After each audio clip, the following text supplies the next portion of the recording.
Hi everyone, today we're talking about the 10 best stocks for 2020. Before I get into the video guys, if you could give it a like, it really helps the channel and the video grow to do the YouTube algorithm. Just to give you a little update as well, I've ordered a new microphone which should come about Saturday.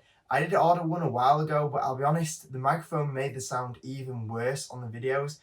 So I'm hoping when this new microphone comes about Saturday, it should really make the videos a little bit better. So I thought I'd let you know just about that. As well as that, when we talk about the whole stock market in general, I feel like the stock market is slightly really overvalued at these prices right now. So I'm kind of like not really buying too many stocks at all, and I'm kind of waiting for a bit of a dip.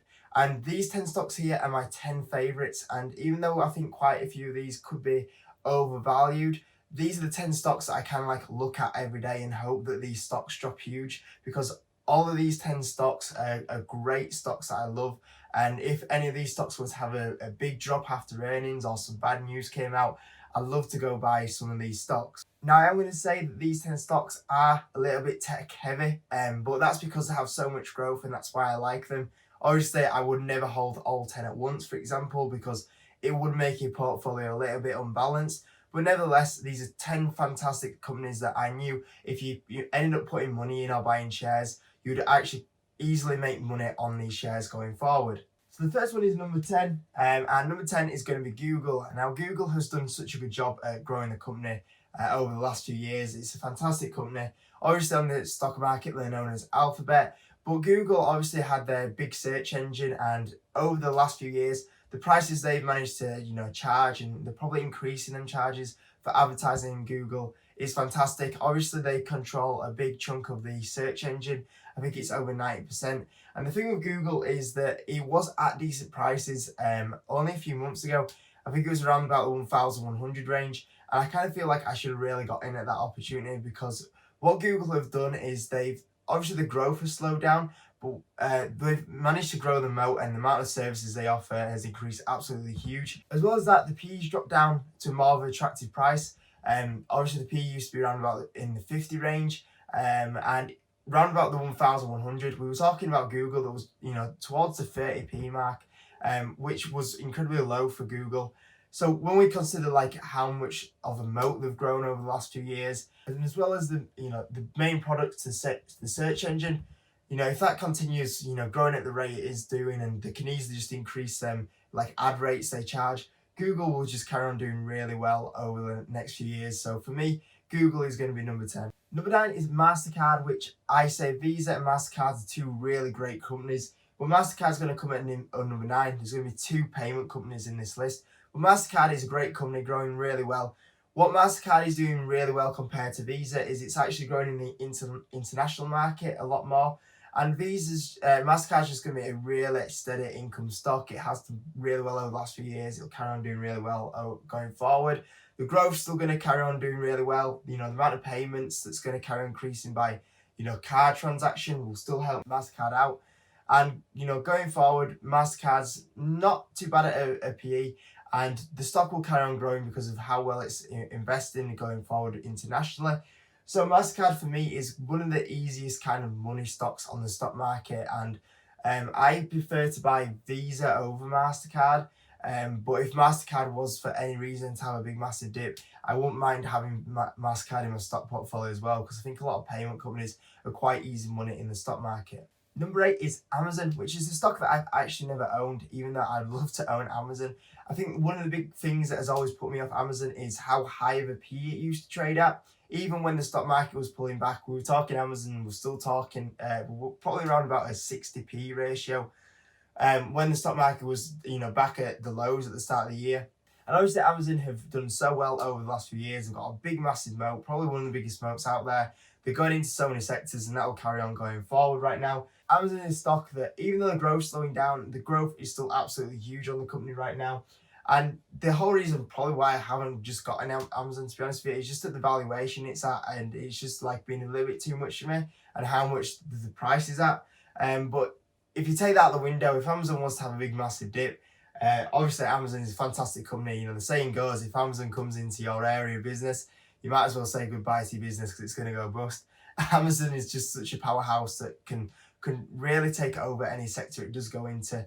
So as Amazon carries on, growing going forward in the sectors it's going in, I'm sure it's still going to be a fantastic company. Number 7 is Alibaba, which is the only Chinese stock really on this list. But Alibaba is another company that has so many sectors that it's in and carry on growing in sectors it's in. It's expanded absolutely huge right now. And when I look at Alibaba, it's one of the ones that I see a little bit undervalued really on this list compared to some other ones at these prices it's at right now. Obviously, it's had a little bit of a run recently, and that's on the hope really of the China trade deal going forward. But Alibaba is still, at a cheap PE really. I think it's somewhere towards a high 20 PE, which is fantastic when we talk about a company that obviously has so many kind of income streams from online retail. But as well as online retail, we see Alibaba now diving into the cloud sector. We have it going into some brick and mortar stores, its payment sector. So Alibaba is really diversifying all of what it's doing right now, and it's a company that, even though it's slowing down a little bit because of the China, the economy slowing down a little bit, it's still putting in some great numbers when it's reporting earnings. And Alibaba for me is one fantastic company that I do currently hold shares in, and I don't plan to sell them anytime soon. Probably, if anything, I'll probably buy a little bit more Alibaba. Number 6 is Apple, which is a stock that I've held twice, I think, before. Apple is a great company that I have to say is slightly overvalued at the prices it is right now, but nonetheless a fantastic company that's done really well over the last few years, changing from a company that was just relying on its iPhone to improving its service. It's just done a fantastic job with all them services that it's brought out right now. And Apple always trades at pretty low P. It's always kind of like in between the 10 to 20 P range. So it doesn't go much more than that. And obviously it's had a fantastic run right now. It's a stock that has a great balance sheet that can buy, has the potential to buy a lot of companies. It has a lot of potential just to carry on increasing that dividend. And Apple is a stock for me that I look out for and see how well it's doing. And on any kind of dips really, I tend to buy Apple and hold it for a good 40 to 50% every time I do buy it. And sometimes I actually think I should hold it forever really. But Apple for me is just a stock that I'm always so confident just to see if it does decline, just to put money in, because it's one of the easiest monies to make on the stock market. It's such easy money to make buying Apple stock and holding it.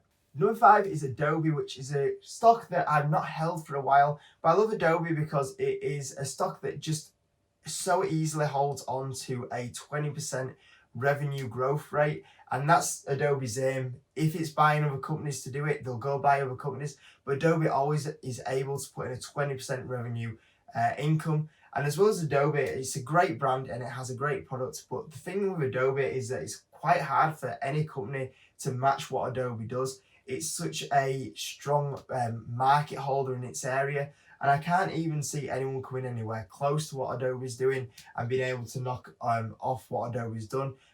I really like the management in Adobe as well, which is another good thing. So for me, I always try and check what Adobe's doing because it's a company that I'd love to get back in. It's a company that I held for a while in 2017, and I sold out at about $280. It hasn't done so much since then, but yeah, for me, Adobe is one that I always check out. I'd love to get back into Adobe. Number 4 is Disney, and Disney is a stock that I love. It's a stock that I've just started to buy back into, or start buying shares. And at these sort of prices, I actually don't mind buying Disney too much. It's trading at a pretty low P, somewhere around the 20-23 range, which is pretty decent for Disney. It is on a little bit of a pullback. If it could go on a bigger one, that'd be a little bit better. But Disney obviously has a fantastic brand. It owns so many great brands.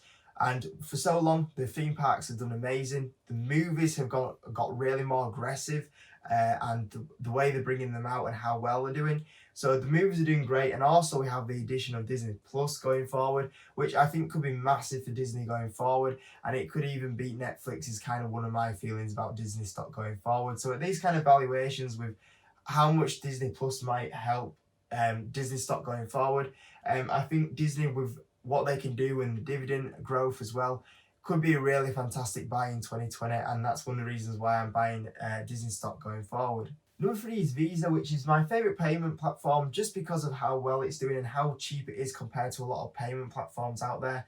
Once again, it's an easy money stock that's going to, make easy EPS growth, dividend growth, revenue growth, and even though it's not growing as much as MasterCard internationally, it's a lot cheaper valuation than MasterCard, so that makes me a little bit more comfortable to get into it. And Visa going forward, is a stronger stock in the US. So for me, Visa is just easy money right now, and it's a stock that I just will carry on buying whenever I can, really. At these sort of prices, it's not too bad either as well. So Visa is one of the more fair value stocks on this list for me, and it's just an easy money stock on this list. Number 2 is Facebook, and I think this could have even been number 1 right now. I think it's one of the easiest money stock on this list. It's still trading at a decent price, really. It has gone up a little bit recently, but the P is still in the 20 range, which is really cheap when we consider that, there's the Facebook platform, Instagram, WhatsApp platform. All them sort of things with Facebook are fantastic. They're getting better at like monetizing them as well. And like Google, they're only going to go up in value for Facebook, and it's easy money for them. Great profit margins, a great balance sheet, and the growth is just really easy for Facebook going forward. It'll be interesting to see what Facebook do dividend-wise going forward. But at the moment, they are starting to do a little bit more buybacks, which is really good for the stock. But for me, Facebook is just easy money at these sort of prices, and it's a stock that I'd love to increase the amount of shares I have in it right now. So Facebook for me is number 2, where I'd like to buy a lot more shares in it, because I think this is one of the easiest money making stocks really on the stock market right now. Number 1 is Microsoft, which is my biggest position in the stock market portfolio, and Microsoft is a little bit more overvalued right now, and that's why I'm not buying any more shares. But if it was able to pull back, I'd like to buy more Microsoft. I have no plans to sell my shares in Microsoft, but Microsoft are a really diverse company, a big moat, and they just have so many areas where they're really strong in. It's a stock that is still growing at a decent EPS, it's still growing at a decent revenue. It's got a few good things coming forward in 2020, which will be interesting to see how it works for it. And it's a really good company that will just carry on increasing its dividend. It normally increases its dividend by about 10% every year. So for me, Microsoft is a fantastic company that I just, plan to hold. And if there's any opportunities to buy Microsoft stock on any dips, it's what I'd like to do. And I'd like to keep really Microsoft or Facebook potentially as my 2 biggest stocks in the portfolio this year in 2020. But these guys are my 10 favourite stocks in 2020 that I'd love to see a little bit of discount on and go buy them. It's the 10 stocks that I really check out every day to see what's happening with them. Like I say, I own about 5 on this list. So I would like, I don't want to buy too many tech stocks because quite a few of them are tech stocks. But the fantastic companies that I think all of these would really, in a long-term hold, 2 to 5 years, I see all of these making it easy money really going forward. And that's the video today, guys, talking about 10 best stocks for 2020. I hope you enjoyed the video. If you could give it a like, it'd be absolutely amazing. Subscribe if you haven't, and I'll see you in the next video.